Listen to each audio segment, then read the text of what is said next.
Hello friends, welcome to the exams made simple. तो Indian Express का discussion शुरू करते हैं। और आज डिस्कशन शुरू करने से पहले मैं आप लोग को टास्क दूंगी, since many of you are getting participative and I appreciate that fact.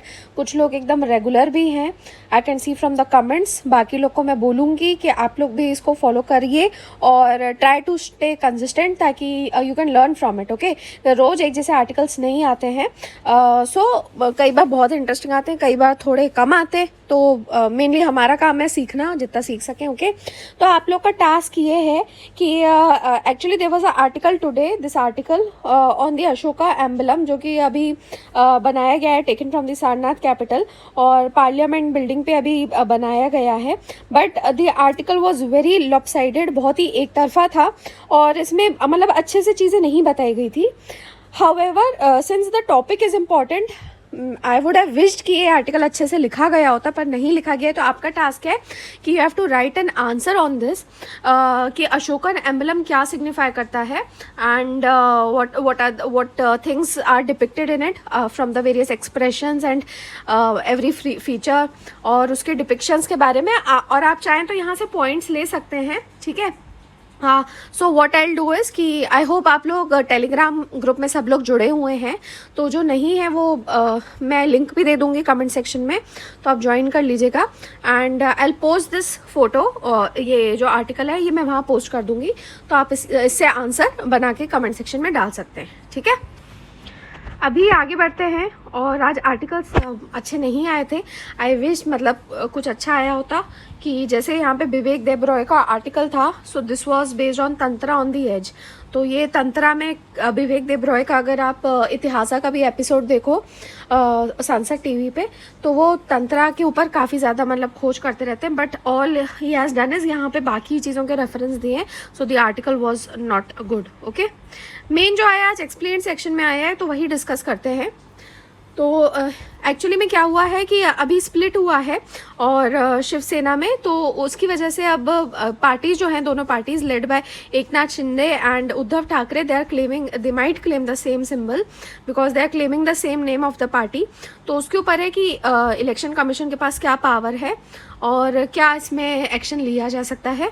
तो उसके ऊपर आर्टिकल है, देख लेते हैं। तो इलेक्शन कमीशन के पास क्या पावर है ऐसे डिस्प्यूट में।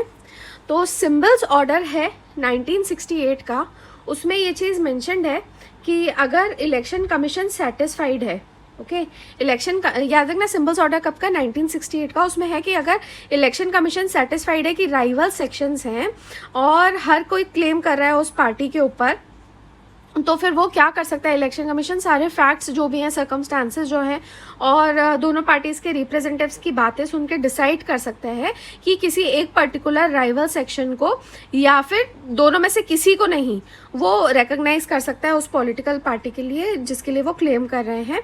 और जो भी डिसीजन रहेगा वो बाइंडिंग रहेगा सारे राइवल सेक्शंस के ऊपर, और ये नेशनल और स्टेट पार्टीज़ दोनों के ऊपर एप्लीकेबल है। और जो ऐसी पार्टीज़ हैं रजिस्टर्ड मतलब हैं या अनरिकग्नाइज्ड हैं, ओके, तो रिकग्नाइज्ड के लिए तो मैंने आपको बता दिया। अब जो रजिस्टर्ड हैं बट अनरिकग्नाइज्ड हैं, उनके लिए इन्होंने एडवाइजरी दी हुई है कि जो वॉरिंग फैक्शंस हैं वो आपस में रिजॉल्व कर सकते हैं डिफरेंसेस, या फिर कोर्ट जा सकते हैं। तो अभी तक मतलब सिंबल्स ऑर्डर आने से पहले ये कैसे डील करते थे इलेक्शन कमीशन, तो उससे पहले है ना कंडक्ट ऑफ इलेक्शन रूल्स थे 1961 के। और जो सबसे एक बड़ा स्प्लिट हुआ था 1968 के पहले से, ऑर्डर के आने से पहले, वो था सीपीआई यानी कम्युनिस्ट पार्टी ऑफ इंडिया में स्प्लिट हुआ था। तो जो ब्रेकअवे ग्रुप था उसने तो सीधे जाके बोल दिया कि उसको सीपीआई मार्क्सिस्ट की तरह रिकग्नाइज किया जा सके, और उन्होंने अपनी लिस्ट भी दे दी एमपीज एमएलएस की, आंध्र प्रदेश, केरला और वेस्ट बंगाल से, जो उनको सपोर्ट कर रहे थे। तो ईसीआई ने उसको रिकग्नाइज कर दिया उस पार्टी को एज सीपीआईएम। और जब उन्होंने देखा कि जो वोट्स भी थे, जो एमपीज और एमएलए आए थे, उनके जो वोट्स थे वो 4% से ज़्यादा थे इन द 3 स्टेट्स। तो यही क्राइटेरिया होता है। Okay, so the second question for you is कि एक नेशनल पार्टी को रिकग्नाइज करने के लिए क्या क्राइटेरिया रहता है और एक स्टेट पार्टी को रिकग्नाइज करने के लिए क्या क्राइटेरिया होता है। तो ये चीज़ें आप भी कमेंट सेक्शन में बता सकते हो। ओके, अच्छा, तो पहला केस कौन सा था जो कि डिसाइड हुआ था अंडर पैरा 15 ऑफ 1968 ऑर्डर? तो पहला स्प्लिट जो हुआ था इंडियन नेशनल कांग्रेस में 1969 में हुआ था, और इंदिरा गांधी के टेंशन्स चल रहे थे जैसे ही मतलब प्रेसिडेंट की डेथ हुई थी, तो उसके बाद में तो कांग्रेस में जो उस टाइम तक बहुत जाने माने थे वो थे के कामराज, और उसके उन्हीं के साथ सपोर्टर्स थे नीलम संजीवा रेड्डी और एस निजलिंगप्पा एंड अतुल्य घोष। तो ये जो सब थे इनको सिंडिकेट कहा जाता था। इन्होंने रेड्डी के लिए नॉमिनेट किया था कि प्रेसिडेंट के लिए, बट इंदिरा गांधी ने क्या किया, विप जो होता है पार्टी विप, उसको डिफाई करते हुए एनकरेज किया कि वाइस प्रेसिडेंट जो थे वीवी गिरी कि आप है ना इंडिपेंडेंट की तरह इलेक्शन कंटेस्ट करें। तो क्या हुआ कि गिरी जीत गए, और उसके बाद इंदिरा गांधी को एक्सपेल कर दिया गया था कांग्रेस से। तो जो पार्टी थी वो दो में टूट गई, ओल्ड कांग्रेस, कांग्रेस ओ जिसमें निजलिंगप्पा थे, और न्यू कांग्रेस आर जिसको लीड कर रही थी इंदिरा गांधी। ठीक है। तो जो ओल्ड कांग्रेस थी उसने पार्टी सिंबल को रिटेन किया, पेयर ऑफ बुलक्स था, और जो ब्रेक अवे फैक्शन था यानी इंदिरा गांधी का, उनको नया सिंबल दिया गया था of a cow with a calf. Okay, तो ये तब हुआ। उसके बाद में क्या मतलब मेजॉरिटी का ही टेस्ट देखा जाता है ऐसे डिस्प्यूट्स को रिजॉल्व करने के लिए? तो हाँ, ज़्यादातर जो डिस्प्यूट्स हुए मतलब डिसाइड किए गए हैं इलेक्शन कमीशन द्वारा, तो उसमें क्लियर मेजॉरिटी ही देखी जाती थी। और एमपी और एमएलए का वही जैसे बताया ना सीपीआई में कि मतलब कौन ज़्यादा कहाँ पे सपोर्ट मिल रहा है उस हिसाब से किया जाता था। लेकिन अब एक स्प्लिट इन्होंने बताया 1987 का AIADMK में, तो वो MG रामचंद्रन के डेथ के बाद हुआ था। तो उसमें क्या था कि दो ग्रुप्स हो गए थे, एक तो उनकी वाइफ जानकी को सपोर्ट मिला हुआ था ज़्यादातर MPs और MLAs का, और जबकि जयललिता को भी सब्सटेंशियल मतलब मेजॉरिटी सपोर्ट कर रही थी पार्टी ऑर्गेनाइजेशन में। ओके, तो पार्टी के विद इन इनको जयललिता को सपोर्ट मिला हुआ था, और बाकी मतलब MPs और MLAs का काफ़ी सपोर्ट जानकी के पास में था। तो अब इससे पहले इलेक्शन कमीशन डिसाइड करता कि कौन पार्टी रिटेन करेगी, उनमें आपस में थोड़ी दोस्ती हो गई, तो इसलिए मैटर रिजॉल्व हो गया था।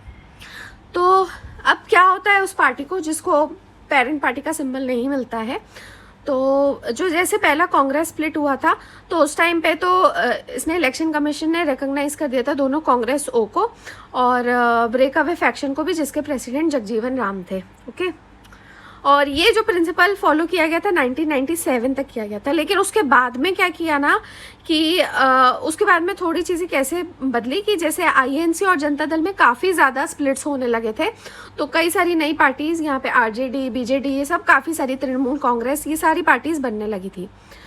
तो इलेक्शन कमीशन ने इनमें से किसी पार्टी को स्टेट पार्टी या नेशनल पार्टी की तरह रिकॉग्नाइज नहीं किया, क्योंकि उनको ये चीज़ लगी कि MP और MLA केवल होना सफिशेंट नहीं है, क्योंकि जो इलेक्टेड रिप्रेजेंटेटिव आए हैं और जिनको टिकट्स मतलब अपनी टिकट पे वो पोल जीत के आए हैं, तो वो अपनी अनडिवाइडेड पार्टी से आए हैं, है ना। तो अब वो नई पार्टी में जा रहे हैं, हो भी सकता है ना कि हमारे यहाँ पे पार्टी पॉलिटिक्स चलती है तो उनको पार्टी के वजह से मिला हो, मतलब पोल्स मिले हों। तो अब वो जो है वो दूसरी पार्टी में जा रहे हैं, तो उन्होंने एक नया रूल इंट्रोड्यूस किया कि जो नया स्प्लिंटर ग्रुप रहेगा पार्टी का, तो उसको है ना अपना खुद को सेपरेट पार्टी की तरह रजिस्टर करना पड़ेगा, और जो ओरिजिनल रहेगा वो रिटेन करेगा पार्टी सिंबल, लेकिन जो अब नया जो भी स्प्लिंटर रहेगा उसको फिर सेपरेट पार्टी की तरह रजिस्टर करना होगा, और उसको नेशनल पार्टी या स्टेट पार्टी का स्टेटस उसी बेसिस पे मिल सकता है जब उसका परफॉर्मेंस को देख लिया जाएगा इन द स्टेट और सेंट्रल इलेक्शंस आफ्टर रजिस्ट्रेशन। तो केवल ऐसे रजिस्टर किया जाएगा। ओके, तो ये था इसके बारे में। अब यहाँ पे आया है जेंडर गैप इंडेक्स और इंडिया की लो रैंकिंग के बारे में। बहुत अच्छा आर्टिकल है, और इसके है ना कोशिश करके सारे पॉइंट्स आप नोट डाउन कर लीजिएगा।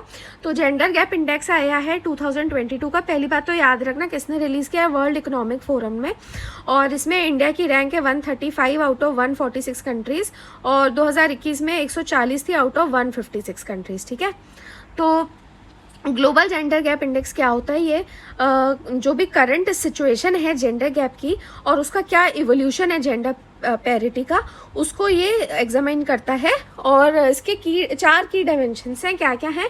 एक तो है इकोनॉमिक पार्टिसिपेशन, दूसरा इकोनॉमिक पार्टिसिपेशन एंड अपॉर्चुनिटी, दूसरा है एजुकेशनल अटेनमेंट, तीसरा है हेल्थ एंड सर्वाइवल, वो चौथा है पॉलिटिकल एम्पावरमेंट। तो इन 4 डायमेंशंस पे वो जेंडर पैरिटी को मेजर करता है, ठीक है। तो अब वर्ल्ड इकोनॉमिक फोरम के अकॉर्डिंग ये 2006 में आया है और तब से ये लॉन्गेस्ट स्टैंडिंग इंडेक्स है। तो इसी ने मतलब काफ़ी अच्छे से प्रोग्रेस को ट्रैक किया हुआ है।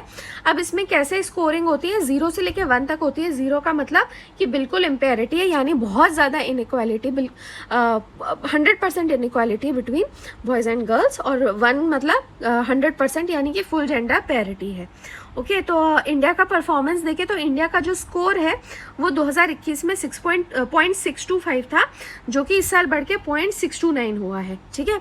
और अगर वैसे इसका देखें स्कोर तो वो 0.593 से 0.683 तक में ही ऑसिलेट करता रहा है। ओके, तो अब यहाँ पे बताया कि इंडिया ने चारों जो अभी डायमेंशंस बताया उसमें कैसे स्कोर किया है, तो एक एक करके देखते हैं।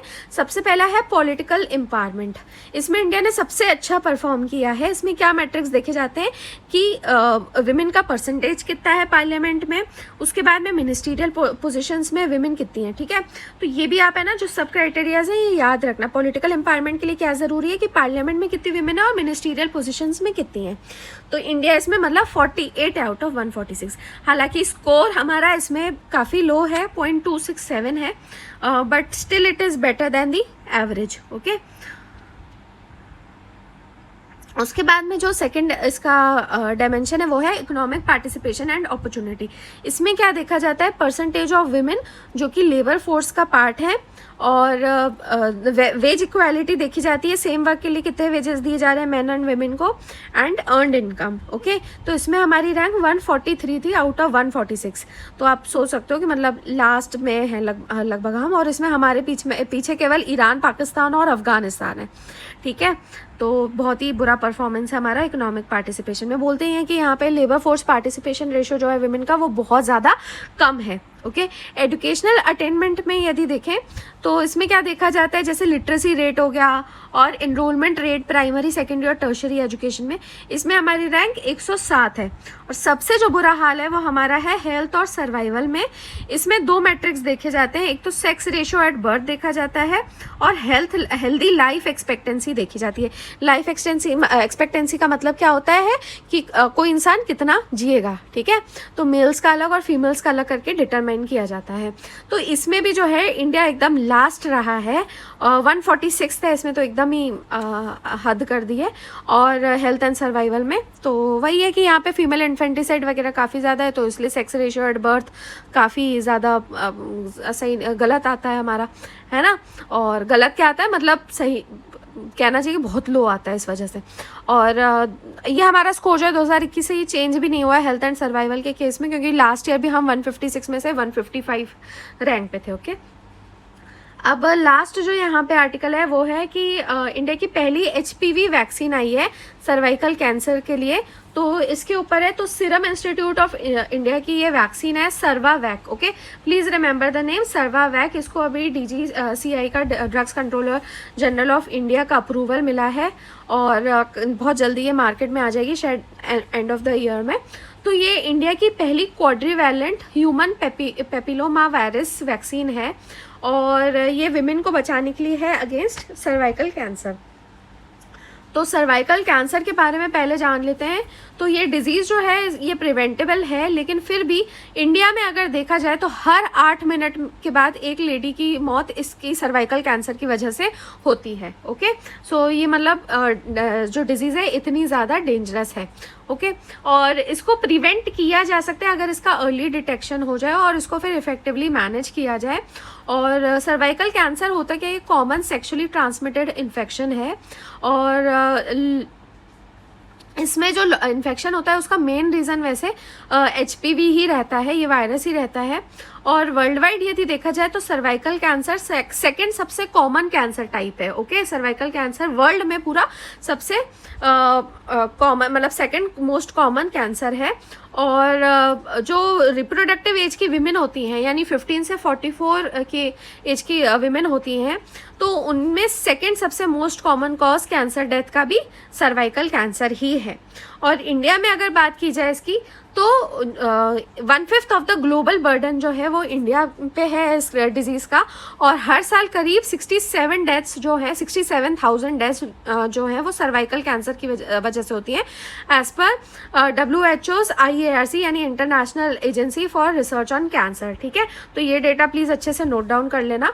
ओके, अब मैं ना देखो इसको बचाने के 2 तरीके, या तो स्क्रीनिंग या तो फिर वैक्सीनेशन। ठीक है, मतलब कि ना हो तो अब क्या है कि इसको प्रिवेंशन क्या है ना, बहुत कम अवेयरनेस है विमेन में, और स्क्रीनिंग के लिए 10% से भी कम इंडियन विमेन जाती हैं, जबकि 30 से लेकर 49 ईयर्स तक की जितनी भी विमेन है उनको सर्वाइकल कैंसर की स्क्रीनिंग करवानी चाहिए, and in fact every 5 years they should get themselves screened. Okay, and vaccine जो है वो अडोलेसेंट गर्ल्स के लिए रहेगी, तो उनको भी वैक्सीनेट करवाना बहुत ज़रूरी है।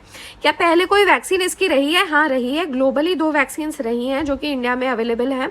एक तो क्वाड्रीवैलेंट वैक्सीन है गार्डासिल, और एक बाइवैलेंट वैक्सीन है सर्वारिक्स जो कि GSK की है, और दोनों का जो कॉस्ट है वो काफ़ी ज़्यादा है। इसके कंपैरिजन में जो यहाँ पे बनी है उसका कॉस्ट जो रहेगा वो कम रहेगा सर्वावैक का। ओके, और HPV वैक्सीन जो है वो 2008 में इंट्रोड्यूस की गई थी, लेकिन इसको अभी नेशनल इम्यूनाइजेशन प्रोग्राम में ऐड नहीं किया है, और ये भी बात चल रही है कि इसको नेशनल इम्यूनाइजेशन प्रोग्राम में ऐड किया जाए। ओके, तो ये जो नई वैक्सीन है ये VLP पे बेस्ड है, यानी वायरस लाइक पार्टिकल्स, जो कि हेपेटाइटिस B वैक्सीन के जैसा ही है। और इसमें क्या होता है कि एंटीबॉडीज जनरेट हो जाती हैं वायरस के अगेंस्ट, जो वायरस का L1 प्रोटीन है उसके अगेंस्ट एंटीबॉडीज जनरेट हो जाती हैं। तो DGCI को अब अप्रूवल से क्या होगा कि गवर्नमेंट है ना काफ़ी सारी HPV वैक्सीन्स को प्रोक्योर कर पाएगा स्पेशल प्राइस पे, ताकि 50 मिलियन गर्ल्स को इंडिया में जो है वैक्सीनेट किया जाएगा बिटवीन 9 to 14 ईयर्स। ठीक है, 9 से 14 साल की जितनी गर्ल्स हैं उनको वैक्सीनेट कर दिया जाएगा। ओके, तो काफ़ी इम्पॉर्टेंट है ये HPV भी। And apart from the exam I would suggest कि आप लोग भी इस चीज़ की अवेयरनेस रखें, एंड आपकी फैमिली में भी मतलब जो भी लेडीज़ हैं तो उनके एज ग्रुप के अकॉर्डिंग स्क्रीनिंग और वैक्सीनेशन के लिए आप उन्हें सजेस्ट कर सकते हैं। Okay, so that is all from today friends. I hope आपको अच्छा लगा, तो प्लीज़ लाइक कीजिएगा, शेयर कीजिएगा, एंड यू कैन कमेंट आपको कैसा लगा। Thanks for watching the video, have a nice day.